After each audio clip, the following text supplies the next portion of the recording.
Good evening, I'm Spencer Buckler. Coming up tonight, students protested on the Horseshoe today what they want the university to do.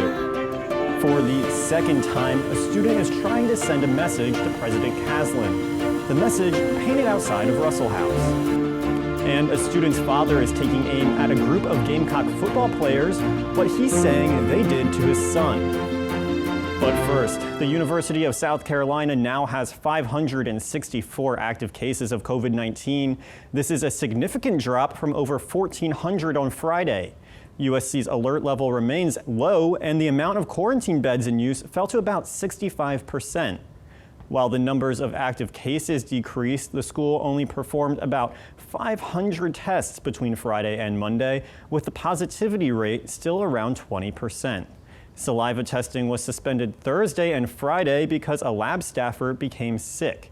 Testing resumed in a limited capacity yesterday with only 200 tests each day, a much lower number than the usual 1,000 or more.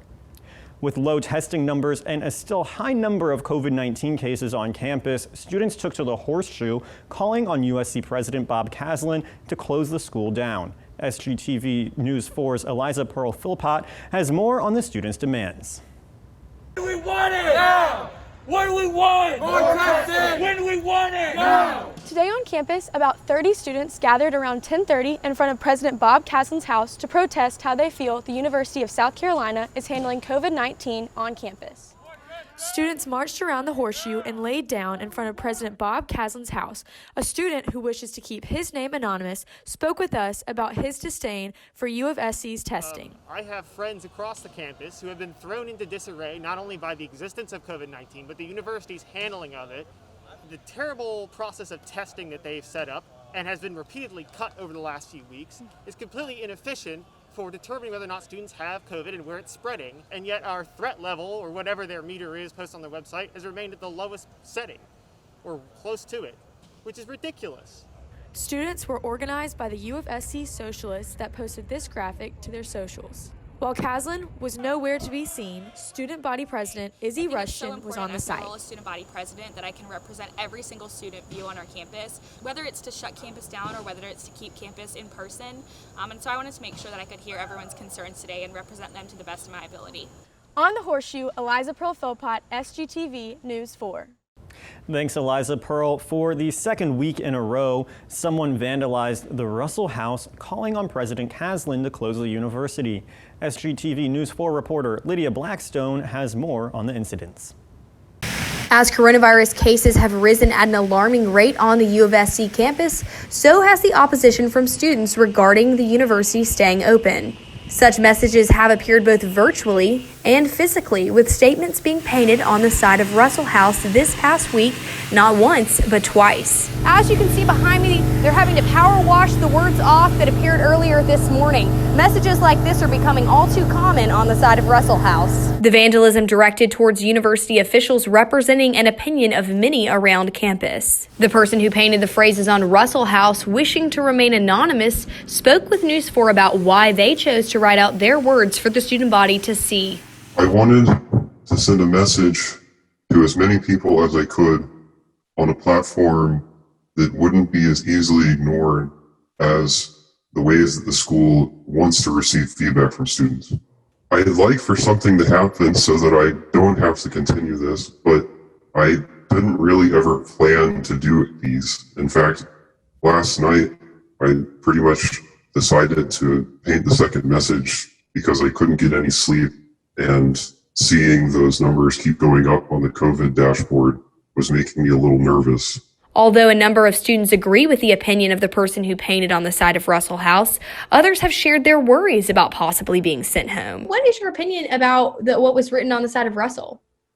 Honestly, I find it first and foremost threatening. It's kind of scary and a little bit disturbing just to see that, like, someone's saying that, like, not only about our president, but like threats to the school in general.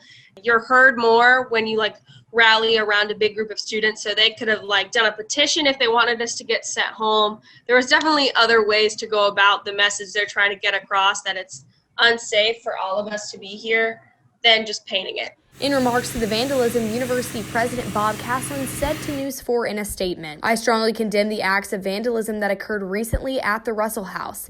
It is okay to disagree, but it is not an appropriate way to share a message. We continue to focus and work tirelessly on our top priority, the health and safety of our students, faculty, and staff.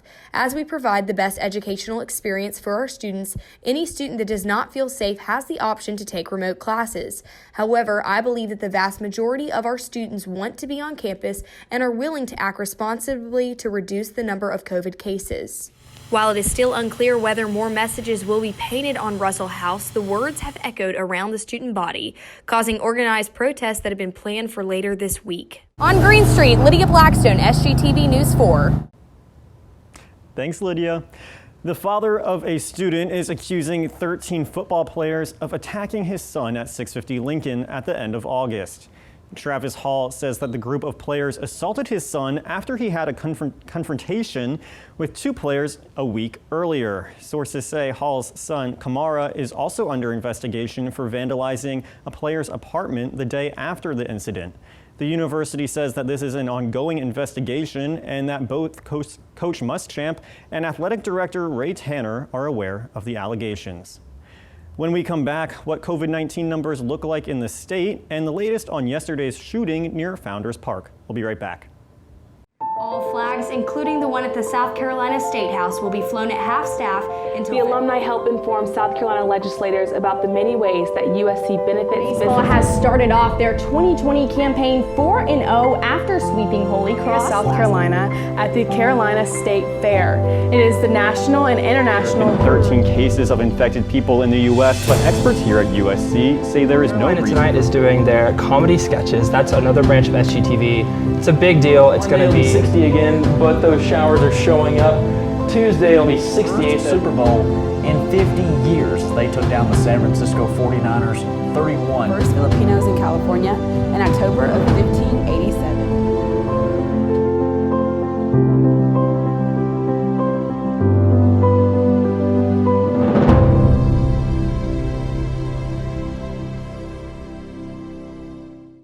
Good evening, I'm Spencer Buckler. Coming up tonight, for years, the minimum age tomorrow, the World Health Organization, there have been a reported 916 flu.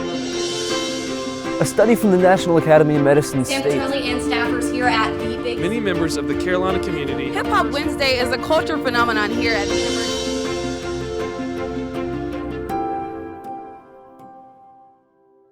Police are investigating a shooting near the USC campus that left one man dead. A 30-year-old was shot and killed near the River's Edge student apartment complex by Founders Park. He was shot multiple times and was pronounced dead when EMS arrived on the scene. Columbia PD says there is not an identified suspect yet, and what led to the shooting is also unknown. DHEC is reporting 250 new cases of COVID-19 in South Carolina today. Similar to USC, the state is performing a very low number of tests, which could explain the low number of new cases. The state performed less than 2,000 tests yesterday, and the positivity rate remains close to 15%. DHEC is encouraging all residents to take advantage of the free testing sites throughout the state. COVID-19 has infected over 125,000 South Carolinians and claimed the lives of nearly 3,000. As COVID-19 continues to impact communities across the country, a tape recording was released today of President Trump admitting to downplaying the virus. In a February interview with the Washington Post's Bob Woodward, the president said the virus is more serious than the flu. The president also said he was intentionally minimizing the threat of COVID-19 in a later interview with Woodward. The comments are mentioned in Woodward's upcoming book about Trump titled Rage. And a few weeks ago, the USC campus was introduced to freshman Trey Hogan, known as Trombone Guy. I sat down with Trey to learn more about the guy behind the trombone. Well, I've always been known to be louder than most people. Even though I don't think I'm too loud, everyone tells me I'm the loudest person they've met. I grew up in Bethlehem, Georgia, and I've been playing trombone since 6th grade. Trey Hogan played the trombone through high school, where he performed in the marching band. Now, Trey is transitioning to college. He's a freshman studying music education, and he's part of the Carolina band. It's definitely a lot crazier than I thought it would be, but I've been enjoying it so far because I'm getting a lot of supporting messages from people. I'm getting a lot of offers from people like to meet up for lunch, and people are paying for my lunch. It's really nice. That's because Trey's first few weeks of college have been different than most. On the second day of classes, an anti-Black Lives Matter protester showed up on USC's campus. Instead of joining in chants, Trey brought something else. Why did you bring the trombone? Well, when I showed up to the protest, I didn't have it at first, but I heard the man talking, and he was definitely a lot louder than everyone else because he had his megaphone out. And all the stuff he was saying was just very hateful, and I thought that I could drown his sound out with my sound. And when I came out, everyone was like cheering me on, and I just kept playing when he tried to talk on his megaphone. Just a few days later, when a larger group of protesters showed up, Trey showed up with a larger group of his own. Since the protests, he's getting a lot of attention, including from Village Idiot pizza owner Brian Glynn. He offered Trey free pizza until he graduates college.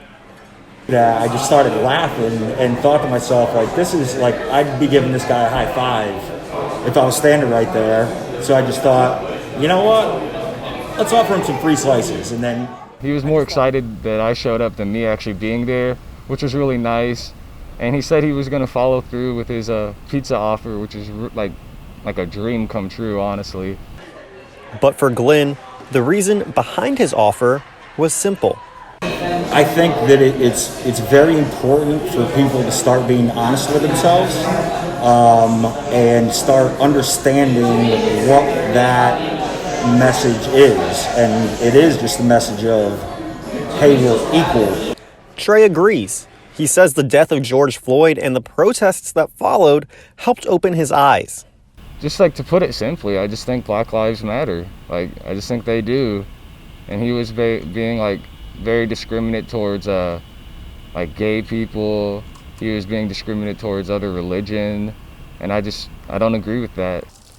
As Trey gets used to being a student, he says the activist in him isn't going anywhere. I want to be there for like all the people. I want to support people and try to make a difference. For SGTV News 4, I'm Spencer Buckler. Well, that's going to do it for weekly news. From all of us at SGTV News 4, stay safe and have a good night.